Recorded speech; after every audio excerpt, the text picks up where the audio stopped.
నమస్తే. Welcome to Andhraprabha. నేను మనస్విని.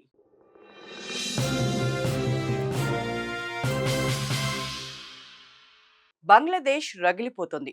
నిన్న మొన్నటి వరకు రాజకీయ సంక్షోభంతో అతలాకుతలమైన ఆ దేశం ఇప్పుడు స్టూడెంట్ లీడర్ షరీఫ్ ఉస్మాన్ హది హత్యతో మరోసారి అట్టుడికిపోతుంది. పరిస్థితులు ఇంకా నివురుగప్పిన నిప్పులాగే ఉన్నాయి. ఇదిలా ఉంచితే హది అంత్యక్రియల్లో పాల్గొన్న తాత్కాలిక ప్రధాని యూనస్ ప్రతిజ్ఞ చేశారు. అంతేకాదు భారత్పై తీవ్ర ఆరోపణలు చేస్తున్నారు. మరి అక్కడ బలపడుతోన్న భారత్ వ్యతిరేక స్వరం ఎలాంటి పరిస్థితులకు దారితీసే అవకాశం ఉంది? అసలు బంగ్లాలో పరిస్థితులు ఎలా ఉన్నాయో తెలుసుకునే ప్రయత్నం చేద్దాం.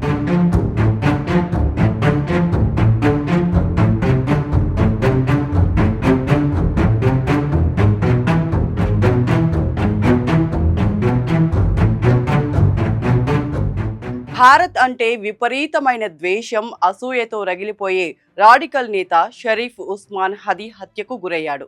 ఆయన్ను గుర్తు తెలియని దుండగులు కాల్చి చంపేశారు.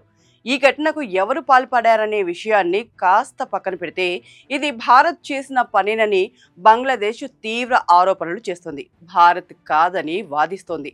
చేసింది ఎవరైనా సరే ప్రస్తుతం హది హత్యతో బంగ్లాదేశ్ తగలబడిపోతుంది. కారణాలు ఏమైనా ప్రస్తుతం భారత్ చుట్టూ ఉన్న దేశాల్లో మంటలు చెలరేగుతున్నాయన్నది వాస్తవం. ఇదంతా డ్రాగన్ కంట్రీ చేస్తున్న కుట్ర అనే డౌట్ వస్తోంది. దీనికి కారణాలు లేకపోలేదు. ప్రస్తుతం భారత్ చుట్టూ కుట్రలు జరుగుతున్నాయన్న మాటను కాదనలేం. ఆ మధ్యకాలంలో శ్రీలంక, తర్వాత నేపాల్లో జంజీ నిరసనలు, ఇప్పుడు బంగ్లాదేశ్ రగిలిపోతుంది. ఇకపోతే పాక్. దీని గురించి ప్రత్యేకంగా చెప్పాల్సిన పని లేదు. ఎందుకంటే దాయాది ఎప్పుడూ చైనా చెప్పు చేతల్లోనే ఉంటుంది. ఏ అవకాశం వస్తుందా భారత్పై విషాన్ని చిమ్ముదామా అని చూస్తూ ఉంటుంది. ఇకపోతే అసలు సూత్రధారి చైనా. భారత్తో పైకి స్నేహాన్ని ప్రదర్శిస్తున్నప్పటికీ ప్రత్యర్థి దేశాలను మనపైకి ఎగదోలాలనే ప్లాన్ చేస్తుందా అనే డౌట్ ఉంది. అలాగని ఇదంతా మనకు వచ్చిన అనుమానాలే అని తీసిపారేయలేం కూడా. అసలు ఇదంతా ఎక్కడ స్టార్ట్ అయిందంటే డిసెంబర్ 13 మనమంతా గుర్తుపెట్టుకోవాల్సిన డేట్. ఎందుకంటే గుర్తు తెలియని వ్యక్తుల చేతుల్లో చనిపోయిన ఉస్మాన్ హది ఆ రోజున ఒక పోస్ట్ పెట్టాడు. అందులో ఆయన ఒక మ్యాప్ను షేర్ చేశారు. అంతేకాదు దానికి బృహత్తర బంగ్లాదేశ్ అని కూడా పేరు పెట్టారు. ఇక్కడ ఇంపార్టెంట్ న్యూస్ ఏంటంటే హది షేర్ చేసిన ఈ బృహత్తర బంగ్లాదేశ్ మ్యాప్లో భారత్కు చెందిన రాష్ట్రాలు కూడా ఉన్నాయి. అంటే అస్సాం సహా ఈశాన్యంలో ఉన్న 7 రాష్ట్రాలు కూడా బంగ్లాదేశ్కి చెందినవే అని పేర్కొన్నారు. దాంతోపాటు పశ్చిమ బెంగాల్లో కొన్ని జిల్లాలు, బీహార్లోని మరో కొన్ని జిల్లాలను కూడా ఆ బృహత్తర బంగ్లాదేశ్లో కలిపేయడమే కాకుండా రోహింగ్యాలు ఎక్కువగా ఉండే మయన్మార్లోని ప్రాంతాన్ని కూడా కలిపేసుకున్నాడు. అలాగని అంతటితో ఏం ఆగలేదు. పంజాబ్ రాష్ట్రంతో పాటు జమ్మూ కాశ్మీర్, పాకిస్తాన్ దేశంలోని రాష్ట్రాలను చూపిస్తూ మ్యాప్ను రిలీజ్ చేశాడు. నిజానికి మ్యాప్ చూస్తే భారతీయుల ఒళ్ళు మండిపోతుంది. అయితే హది ఆ మ్యాప్ను రిలీజ్ చేయగానే అతనికి సపోర్ట్గా చాలా మంది కామెంట్స్ చేయడం గమనార్హం. భారత్ను ముక్కలు చేయాలి, ఇస్లామిక్ రాజ్యం సృష్టించాలని డిమాండ్స్ కూడా వినిపించాయి. ఆ మ్యాప్ రిలీజ్ చేసిన నెక్స్ట్ డే అంటే డిసెంబర్ 14న ఉస్మాన్ హది హత్యకు గురయ్యాడు. ఆ రోజు ఆదివారం కావడంతో ప్రార్థనలు ముగించుకొని రిక్షా ఎక్కి వెళ్తుండగా హదీని బైక్పై వెళ్తున్న 2 గుర్తు తెలియని దుండగులు కాల్చేశారు. అది కూడా పాయింట్ బ్లాక్ రేంజ్లో. దీంతో హది కుప్పకూలిపోయాడు. కొన ఊపిరితో కొట్టుమిట్టాడుతుండగా ఆసుపత్రికి తరలించారు. ఆ తర్వాత మెరుగైన వైద్యం కోసం సింగపూర్ పట్టుకెళ్లినా ప్రయోజనం లేదు. హది చనిపోయాడు. ఈ విషయం తెలియగానే బంగ్లాదేశ్ మొత్తం ఒక్కసారిగా అట్టుడికిపోయింది. దీనికి ప్రధాన కారణం అతను భారత్ వ్యతిరేకి, పాములా మన దేశంపై నిలువెల్లా విషయాన్ని నింపుకున్న వ్యక్తి. మరి ఇలాంటి వ్యక్తి చనిపోతే ఆటోమేటిక్గా వేళ్ళన్నీ భారత్ వైపే చూపిస్తాయి. అక్కడ కూడా అదే జరిగింది. హది హత్యకు భారతే కారణమని మన దేశానికి చెందిన ఇంటెలిజెన్స్ వర్గాలే అతన్ని హతమార్చాయన్న వాదనలు తెరపైకి తీసుకువచ్చాయి. వీటిని వాదనలు అనడం కంటే ఆరోపణలు అనొచ్చు. గతంలో పాక్లో చోటు చేసుకున్న విధంగానే ఇప్పుడు బంగ్లాదేశ్లో జరగడంతో అనుమానాలు మరింత బలపడ్డాయి. అలాగని బంగ్లాదేశ్లో మిస్టీరియస్ డెత్ జరగడం ఇదేం ఫస్ట్ టైం కాదు. దీనిపై ఎక్కువగా ఎవరు ఫోకస్ చేయలేదు. కానీ ఇప్పటి వరకు చాలా మంది అనుమానాస్పద స్థితిలో ప్రాణాలు కోల్పోయారు. అవును, ఈ మధ్య కాలంలో బంగ్లాదేశ్కు చెందిన వారే కాదు, అమెరికా వంటి పలు దేశాల నుంచి వచ్చిన కొంతమంది వ్యక్తులు శవాలై తేలారు. ఆ లిస్టులో రీసెంట్గా చనిపోయిన వ్యక్తే ఉస్మాన్ హది. అయితే వీరంతా భారత్పై విషాన్ని చిమ్మేవారు కావడం గమనార్హం. వరుస ఘటనల నేపథ్యంలో భారత్పై తీవ్ర స్థాయిలో మండిపోతున్నారు బంగ్లాదేశ్ ప్రజలు.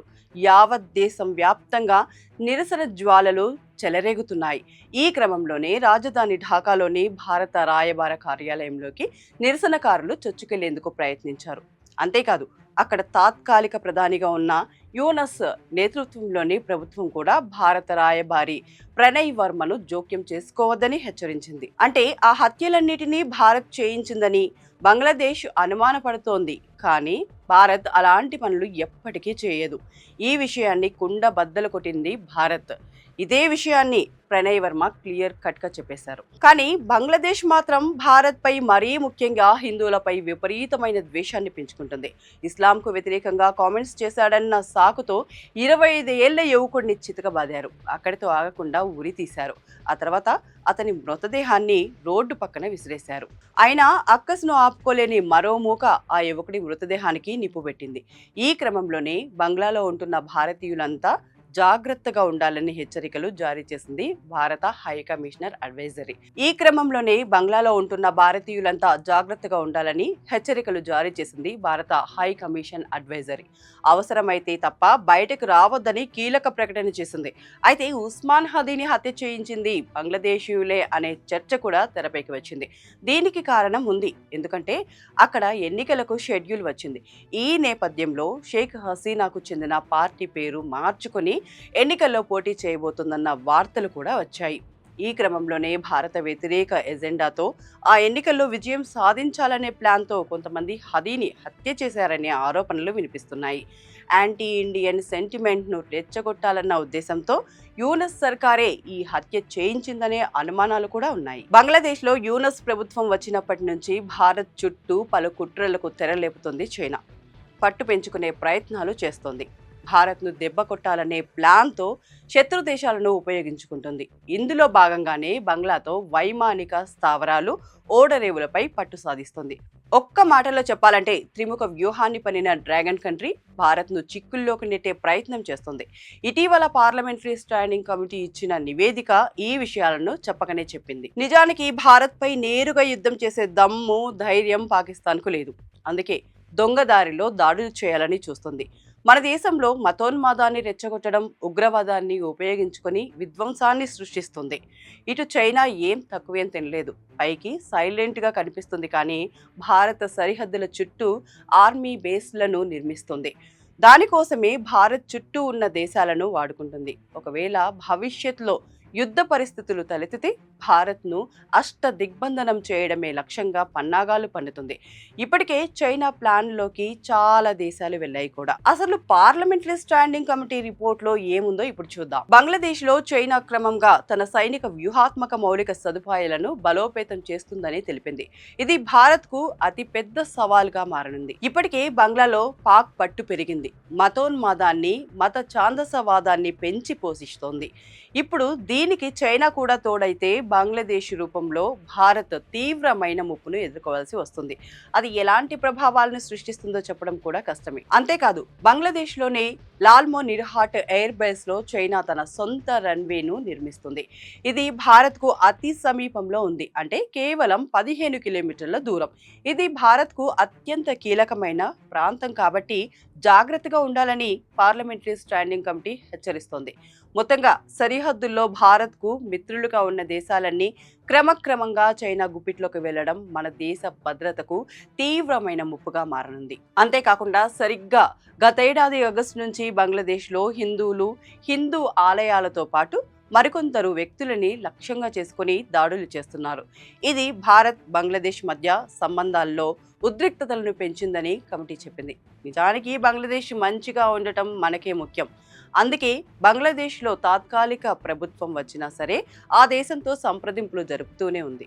అయినప్పటికీ హిందువులపై దారుణమైన దాడులు, విధ్వంసాలు జరుగుతూనే ఉన్నాయి. వీటిని ఆపడానికి చేస్తున్న ప్రయత్నాలు ఫలించకపోవడం కాస్త ఆందోళన కలిగించే విషయమే. ఒక్క మాటలో చెప్పాలంటే భారత్పై, భారతీయులపై, మరీ ముఖ్యంగా హిందువులపై విషాన్ని నింపుతుంది. వ్యతిరేకతను పెంచి పోషిస్తుంది బంగ్లాదేశ్. దాని వెనుకున్నది చైనా. ఇదిలా ఉంచితే భారత వ్యతిరేక అయినటువంటి షరీఫ్ ఉస్మాన్ హదీ ఆదర్శాలను ముందుకు తీసుకెళ్తామని బంగ్లాదేశ్ తాత్కాలిక ప్రధాని యూనస్ కీలక వ్యాఖ్యలు చేశారు. అతని అంత్యక్రియల్లో పాల్గొన్న యూనస్ ఉస్మాన్ హదీకి వీడ్కోలు చెప్పేందుకు రాలేదన్నారు. బంగ్లాదేశ్ ఉన్నంత కాలం ఈ దేశ ప్రజలందరి హృదయాల్లో ఉంటారు. అక్కడి నుంచి మిమ్మల్ని ఎవరూ తొలగించలేరు. మీరు మాకు చెప్పిన మాటను నెరవేర్చడంతో పాటు మీ ఆదర్శాలను కొనసాగిస్తామంటూ స్పష్టం చేశారు. హదీ ప్రజలతో కలిసిపోయే విధానాన్ని ప్రశంసించారు. ఈ దేశం మరచిపోలేని మంత్రాన్ని హదీ ఇచ్చారని, అది ఎప్పటికీ తమ చెవుల్లో ప్రతిధ్వనిస్తుందని చెప్పారు. ఈ క్రమంలోనూ ప్రపంచం ముందు బంగ్లాదేశ్ తలెత్తుకుని ఉంటుందని, ఎవరి ముందు తల దించదని వ్యాఖ్యానించడం ఆందోళనలను మరింత ఉధృతం చేశాయి. మొత్తంగా ఈ అల్లర్లు వెనుకున్న శక్తి చైనానే అని అనుమానాలు బలపడుతున్నాయి. పాక్, నేపాల్, శ్రీలంక నిరసనల వెనుక ఉన్నది కూడా డ్రాగనే ఉండి ఉంటుందన్న వాదన కూడా వినిపిస్తోంది. ఈ క్రమంలోనే ప్రస్తుతం తీవ్ర ఉద్రిక్తతల నేపథ్యంలో బంగ్లాదేశ్లో ఉన్న భారతీయులు వణికిపోతున్నారు. మరి ఈ పరిస్థితులు ఇంకా ఎక్కడికి దారితీస్తాయో చూడాల్సి ఉంది.